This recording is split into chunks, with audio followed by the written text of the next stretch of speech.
Hello WhatsApp guys, আমি আর Saju, welcome YouTube channel. চলে এলাম সব কিছু তছনছ করে দিতে গাইজ। হ্যাঁ গাইজ, আজকে সব কিছু তছনছ করে দিব, কারণ আজকে রিয়েট করব তছনছ অফিসিয়াল ট্রেজারের উপর, যেটাতে প্রডিউসার হচ্ছে মুন্না খান এবং নায়কও হচ্ছে মুন্না খান। তো গাইজ, বাংলাদেশের নতুন নায়ক হতে চলেছে এবং সে নিজেকে দাবি করে যে বাংলাদেশের দ্বিতীয় সুপারস্টার শাকিব খানের পরে তার বলে স্থান। তো সেটার উপর রিয়েট করবো আজকে। এর আগের বার তার একটা মুভি রিলিজ হয়েছিল মেবি, ড্রাগ ওয়ার্ল্ড, যেটা আসলে দেখা হয় নাই। তো ওইটাতে আজকে রিয়েট করব। আর 11 দিন আগে রিলিজ হয়েছে গাইজ। আসলে বাংলাদেশের অবস্থা তো বর্তমানে জানোই তোমরা, হাদি ভাই খুনের পর একটু কীরকম, যে কারণে এটা সামনে আসে নাই। তো আজকে আসলো, আজকে রিয়েট করব। তো চলো দেখি নতুন নায়ক, নতুন প্রডিউসার, মুভিটা কীরকম হয়, আপডেট কিছু পাই কি না, যেটার জন্য অপেক্ষা করি আমরা।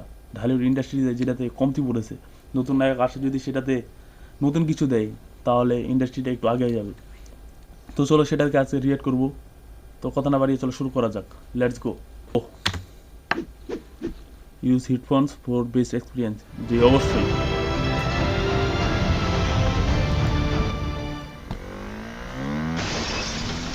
ওকে, বাংলাদেশের মুভি গাইজ, এন্ট্রি এরকমই স্বাভাবিক, এটাই এন্ট্রি হওয়ার কথা, আর এরকমই হয় সচরাচর। তারপর দেখি গাইজ, আবার দেখবো একটু।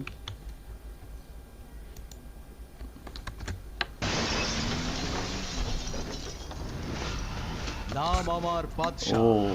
এই হলো তাহলে বাদশা, মুন্না ভাই। তার যে বডি ফিটনেস গাইজ, আমার মতে তো জোকার হওয়ার মতো যোগ্যতা নাই। কারণ যদি বলিউডের সাথে তাল মিলিয়ে যদি মুভি করতে চাই গাইজ, তাহলে মনে করো ওদের স্কিল আছে। যেমন রজনীকান্ত, ওর একটা স্কিল আছে গাইজ, ও পারে, ও সব কিছুকে হ্যান্ডেল করতে পারে। তার সরি, তার অ্যাক্টিং স্কিল দেখে গাইজ মানুষজন তার মুভি দেখে, এবং তার অ্যাক্টিং স্কিল অসাধারণ। এমন বাংলাদেশের মানুষ যদি হঠাৎ করে চায় যে আমি নায়ক হব, রজনীকান্ত যদি পারে আমি কেন পারবো না, এবং মুভি বানাই, তারপরেও এরকম অ্যাক্টিং স্কিল দেখা লাগে আমাদের। তো এই হলো নায়ক গাইজ, মুন্না খান। ও, নাম আমার বাদশাহ। হ্যাঁ, নাম নাম আমার বাদশাহ। এ লাভ দেয় উপর দিক দিয়ে গাইজ। তারপর দেখি বাংলাদেশের মুভি আর এমন সিনপাট হবে না, এটা তো কোনো মতে সম্ভবই না গাইজ। একটা মানুষ উপর দিয়ে লাভ দেয়, সে যদি হাত দিয়ে হিট করতো তাহলে সেটা একটু রিয়েলিস্টিক মানা যাইতো, তারপরও যদিও মানার মতো না, কারণ এইভাবে লাভ দিয়ে কোনো দিন হিট করা যায় না। কিন্তু সেটা না করে ওই যে তছনছ, তছনছের মতোই সে পা দিয়ে হিট করছে, উপর দিয়ে লাভ দিয়ে পা দিয়ে হিট করছে।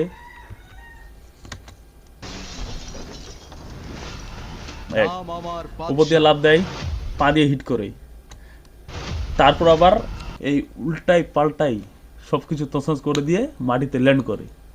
তো বাংলাদেশের মুভিতে গাইজ এটাই সম্ভব। আর এটা তো এখনকার বাংলাদেশের যে মুভিগুলো হচ্ছে, এরকম সিনপাত তো হয় না গাইজ। একটু উন্নতি কর না ভাই, নতুন নায়ক দাবি করছিস, একটু ভালো কিছু কর, ভালো কিছু উপহার দে। তো আগের এই সিনপাট, হাঁটার কি স্টাইল গাইজ, এই বলে নায়ক, এটাও আমাদেরকে দেখতে হচ্ছে এখন।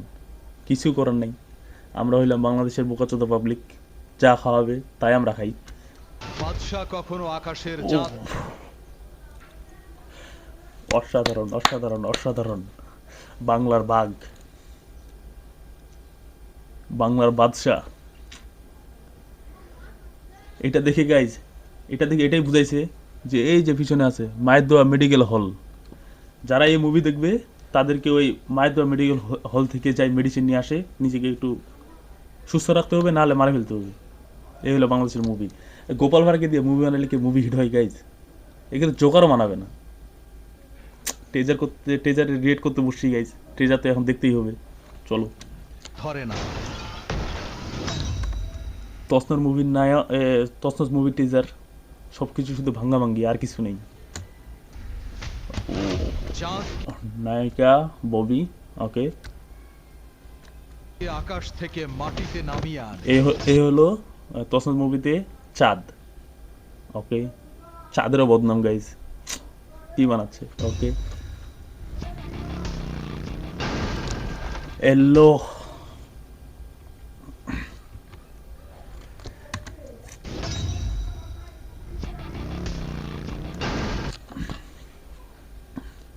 বাংলাদেশের মুভি গাইজ, এটাই স্বাভাবিক গাইজ, এটাই হয়। হয়তো ফর্ম দিয়ে বানানো গেট, যেটা মানে মুভিতে মানুষ মনে করে যে ভাই এরকম অ্যাকশন করছে, সবাই তো জানে যে এটা অ্যাক্টিং, কিন্তু একটা বাস্তবতা তো মিল রাখতে হবে। বাইক দিয়ে গেট ভাঙে ফেলাইছে, যদি খুলে যাইতো তাহলে ওটা আলাদা কথা ছিল, না তারা ভাঙবে, তছনছ তারা তছনছ করবেই। আর যে কারণে একটা অ্যাকশন ফিল্ম বানাইতে যাই কমেডি ফিল্ম বানাই ফেলছে, আর কি বলবো। ওকে ববি, অনেকদিন পর দেখা গেছে। এই একদম ফিল্মের হিরো ওকে সাজার চেষ্টা করবি না। ওকে, নায়ক এখন আকাশে, যেটা বাংলাদেশে হয়। তুই জানিস আমি কে? বিবি চৌধুরীর মেয়ে। কারো কাছে ক্ষমা চাওয়ার বা সরি বলার অভ্যাস আমার। আচ্ছা যেটুকু বুঝলাম, নায়ক বাচ্চাটাকে বাঁচাই এবং নায়িকার কিসে বলে কারের গ্লাস ভাঙে দেয়, এবং নায়িকা হয়তো কোনো বড়লোক ঘরের মেয়ে বা কোনো নেতার মেয়ে, সে তার প্রতিশোধ নেই, তার গাড়ির গ্লাস ভেঙে ফেলছে, সে বোল্ডোজার নিয়ে আসে, সেটার প্রতিশোধ নিচ্ছে আর কি। তো ট্রেজার দেখে এইটুকুই বুঝলাম আর কি। নেই। ওকে ওকে বিয়ে করে আর ওই বিবি চৌধুরীর মেয়ের জামাই হয়ে তোদেরকে দেখাবো। আচ্ছা, তারপর নায়ক আবার প্রতিশোধ নেওয়ার জন্য নায়িকাকে বিয়ে করে এবং প্রতিশোধ নিবে। আচ্ছা, এটাকে বাংলাদেশের একটা কমন সিন, যেখানে 10-12টা গাড়ি থাকবে, দুই পাশ দিয়ে আসে এক জায়গায় মিট করবে, এরকমই হয়। ও, মিশা সওদাগর,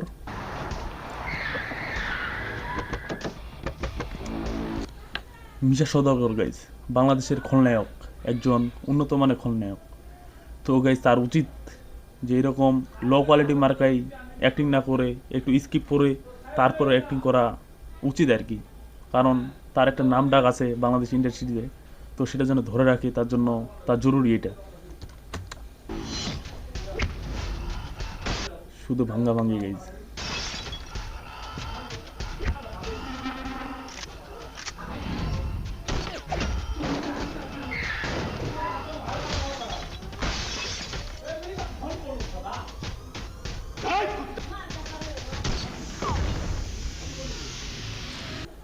তো গাইজ এই ছিল তসনা ট্রেজারের ভিডিও।